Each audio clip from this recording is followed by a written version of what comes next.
దేవునికి స్తోత్రం. Hallelujah. Praise the Lord. ప్రభు పరిశుద్ధ నామమునకు మహిమ కలుగును గాక.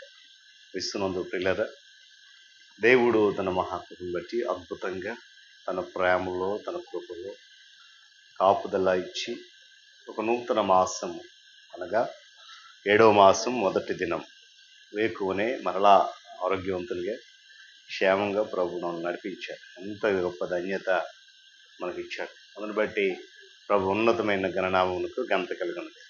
క్రీస్తునందు ప్రియులైన దైవజనులు, స్నేహితులు, విశ్వాసులు, సహోదరులు ఈ కార్యక్రమాన్ని అనుదినము వీక్షిస్తూ ఆత్మీయంగా బలపడుతూ ప్రోత్సహిస్తూ నా కొరకు ప్రార్థిస్తున్నటువంటి ప్రతి ఒక్కరికి కూడా యేసుక్రీస్తు వారి పరిశుద్ధ నామంలో ఉదయకాలపు శుభములు, నిండు వందనాలతో నూతన మాసంలోనికి స్వాగతం తెలియజేస్తాను.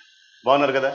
చాలా సంతోషం. ఈ 6 మాసాలు నన్ను ఎంతగానో మీరు ప్రేమించారు, ప్రోత్సహించారు. ఈ 7వ మాసానికి కూడా వాక్యం ద్వారా బలపడండి, నా కొరకు ప్రార్థన చేయండి. ఈ ఆధ్యాత్మిక కార్యక్రమం అనేకులకు దీవెనకరంగా మారడానికి మీ సహకారాన్ని అందించాలని మనం చేస్తున్నాం. రండి, ఏ దినము కూడా ప్రేమతో ఆహ్వానిస్తున్నాను.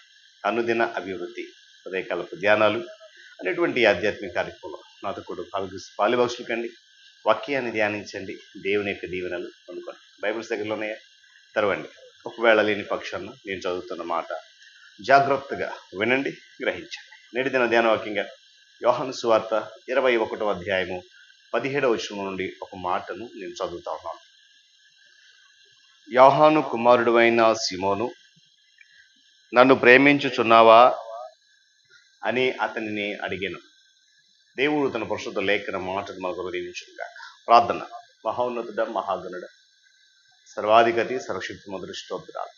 6 మాసాలు నీ కృపలో జ్ఞాపకం చేసుకుని 7వ మాసము మరలా వేకువని ప్రీతిగా నీ పాద సముఖం నిలుచుండి నీ మాటలు ధ్యానించడానికి, వినడానికి, వాటిని మా జీవితంలో అన్వయించుకోవడానికి మీరు ఇచ్చినటువంటి అవకాశం బట్టి స్తోత్రాలు.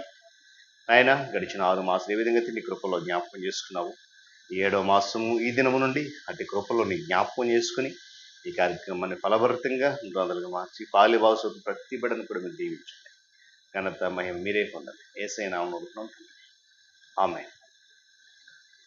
చాలా సంతోషం. ప్రియులరా, చదవనటువంటి మాట సుపరిచితమైన. అయితే ఈ నూతన మాసంలో మొదటి దినం మరి ఆనాడు సిమోను పేతురుని అడిగినటువంటి ప్రశ్న పరిశుద్ధాత్మదేవుడు లేఖనం ద్వారా నన్ను కూడా అడుగుతా ఉంటాడు. ఏంటి ఆ ప్రశ్న అంటే, నన్ను ప్రేమించుచున్నావా? ఇది చాలా సూటి అయిన ఈటె లాంటి ప్రశ్న. పేతురు పరిచర్య దినాల్లో యేసు ప్రభు వారితో ఒక సవాలు విసిరాడు. ఏంటో చెప్పండి. ఒకవేళ నేను నీతో కూడా చావవలసి వచ్చినా కూడా నిన్ను ఎరుగనని ఎంత మాత్రం కూడా చెప్పనయ్యా అన్నాడు.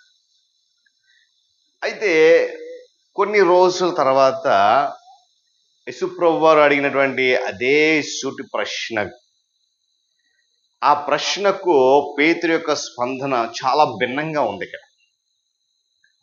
ఎందుకంటే పేతురును బహుగా ప్రేమించాడనేటువంటి విషయం మనందరికీ తెలుసు. మన యొక్క స్వాభావిక వ్యక్తిత్వం లేదా మన యొక్క సహజ స్వభావం ఎలాంటి సంకోచం లేకుండా మన అనుభూతులను, భావోద్వేగాలను బహిర్గతం చేస్తుంది. అయితే యేసుక్రీస్తు వారు అడిగినటువంటి ప్రశ్న మనకు సూటిగా గుచ్చుకున్నప్పుడు ఏమండి, ఆ మనలో ఉన్నటువంటి లేక అంతరంగంలో ఉన్నటువంటి యథార్థమైన ప్రేమ బయటకు వస్తుంది. నేను మరలా జ్ఞాపకం చేస్తున్నాను, జాగ్రత్త గమనించి. యేసుప్రభు వారు అడిగినటువంటి ప్రశ్న సూటిగా మనకు గుచ్చుకున్నప్పుడు మాత్రమే మన యొక్క అంతరంగములో ఉన్నటువంటి యథార్థమైన ప్రేమ బయటకు వస్తుంది. ఈ దినాల్లో చాలా మంది ప్రియులరా, దేవుని యొక్క వాక్యము సూటిగా మాట్లాడుతున్నప్పుడు సరి చేసుకోవడానికి బదులుగా సణుగుతున్నటువంటి పరిస్థితులు చూస్తున్నాం. ఇది చాలా విచారకరం పరిస్థితి. ఈరోజు దేవుడు నిన్ను అడుగుతున్నాడు, నన్ను ప్రేమిస్తున్నావా అని సూటిగా నిన్నే అడుగుతున్నాడు. ఆ ప్రశ్నకు నీ దగ్గర సమాధానం ఒకవేళ పేతురు వల్ల విసుక్కుంటున్నావేమో, సనుక్కుంటున్నావేమో. గడిచిన 6 మాసాలు దేవుడు ఎంతగానో నేను ప్రేమించాడు తన కృపలో. 7వ మాసానికి ఆ సజీవురాలుగా ఆత్మ సంబంధమైన బిడ్డగా నేను నడిపించాడు. మరి ప్రశ్నిస్తుంటే ఎందుకు నీకు అంత కోపం వస్తుంది? ఒకసారి మనం ఆలోచన చేయాలి. ఏమండి, ఒక మనిషి తన స్వాభావిక వ్యక్తిత్వంతో ఎదుటి మనిషిలోని మంచితన లేదా ఒక మంచి వ్యక్తిని ఎలా ప్రేమిస్తాడో పేతురును కూడా యేసు ప్రభువారు అలాగే ప్రేమించాడు. దేవుని స్తోత్రం చెప్పండి. ఈరోజు నిన్ను నన్ను కూడా అలాగే ప్రేమిస్తున్నాడు ఆయన. అందులో ఎలాంటి సందేహము లేదు. స్తోత్రం చెప్పండి. హల్లెలూయా. ఏమండి, ఇది భావోద్వేగపూరితమైన ప్రేమ. ఎవరిది? యేసు ప్రభుల వారిది. నీ పట్ల నా పట్ల ఆనాడు పేతురు పట్ల ఎలాంటి ప్రేమ అయితే ఆయన కనపరిచాడో ఈరోజు నీ పట్ల నా పట్ల కూడా అలాంటి ప్రేమనే కనబరుస్తాడు. పిల్లలు, ఈ భావోద్వేగపూరితమైన ప్రేమ అప్రయత్నంగా ఏమండి వచ్చింది కా. ఇది మన స్వభావములోనికి అనగా మన సహజ స్వభావములకు చొచ్చుకుపోవచ్చేమో కానీ మన జీవాత్మలోనికి మాత్రము అది చొచ్చుకొని పోలేదు. యథార్థమైనటువంటి ప్రేమ అప్రయత్నంగా బహిర్గతం కాదు. అందుకే ఏమంటున్నాడు ఆయన, నన్ను మనుషులు ఎదుట ఒప్పుకొని వాడెవడో, మనుష్య కుమారుడు దేవుని దూతలు ఎదుట వానిని ఒప్పుకుంటాడు. దేవుని స్తోత్రం కలుగునుగా. వీళ్ళ రోజు పేతురును ప్రశ్న అడిగినప్పుడు ఆ పై వచనం మీరు చదవండి. మొదటిసారి అడిగినప్పుడు నీకే తెలుసు కదయ్యా అన్నాడు. రెండోసారి అడిగినప్పుడు అవును ప్రభు అన్నాడు. మూడోసారి ఎన్నిసార్లు చెప్పాలి నీకు? అక్కడ ఒక మాట ఉంటుంది, వ్యసనపడి. అంటే ప్రభు అడిగిన ప్రశ్నకు ఈరోజు మనలో వ్యసనం కలుగుతుందేమో. యేసు ప్రభు వారు చెప్పిన మాట అదే, నన్ను మనుషుల ఎదుట ఒప్పుకోండి మీరు. ఆ తర్వాత మనుష్య కుమారుడు దూతలతో వచ్చినప్పుడు అక్కడ వాడిని ఒప్పుకుంటాడు. ప్రభు స్వయంగా చెప్పిన మాట. అంటే నోటి మాటల ద్వారా కాదు కానీ మంచి క్రియల ద్వారా ప్రేమను బహిర్గతం చేయడమే యేసు ప్రభు వారిని ఒప్పుకోవడం అని దాని అర్థం. ఈ నూతన మాసములో ప్రభువును ప్రేమించే వారిగా ముందు కొనసాగదు. ఒకవేళ ఆయన ప్రేమిస్తున్నావా అని ప్రశ్నిస్తే ఏమాత్రం సణుక్కోకుండా వ్యసన పడకుండా ధైర్యంగా, ప్రభువా నేను నిన్ను ప్రేమిస్తున్నానయ్యా, ఆజ్ఞయువయ్యా కదా. కాబట్టి అలాంటి స్థితిలో నడవడానికి పరిశుద్ధాత్మ దేవుడు తన కృపను ధన్యతను అనుగ్రహించి నడిపించునుగా. ప్రార్థన చేద్దాం.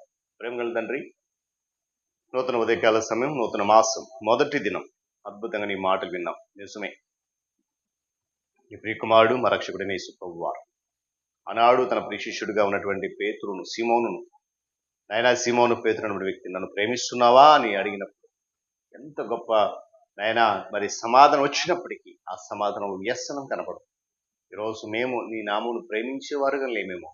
ఈ నూతన ఉదయకాల సమయంలో నూతన మాసము నిన్ను ప్రేమించేవారిగా, ఆ ప్రేమను ఇతరులకు పంచేవారిగా మమ్మల్ని మేము సరి చేసుకుని నడవడానికి ఈ నూతన మాసం అంతా దీవెంత నింపండి.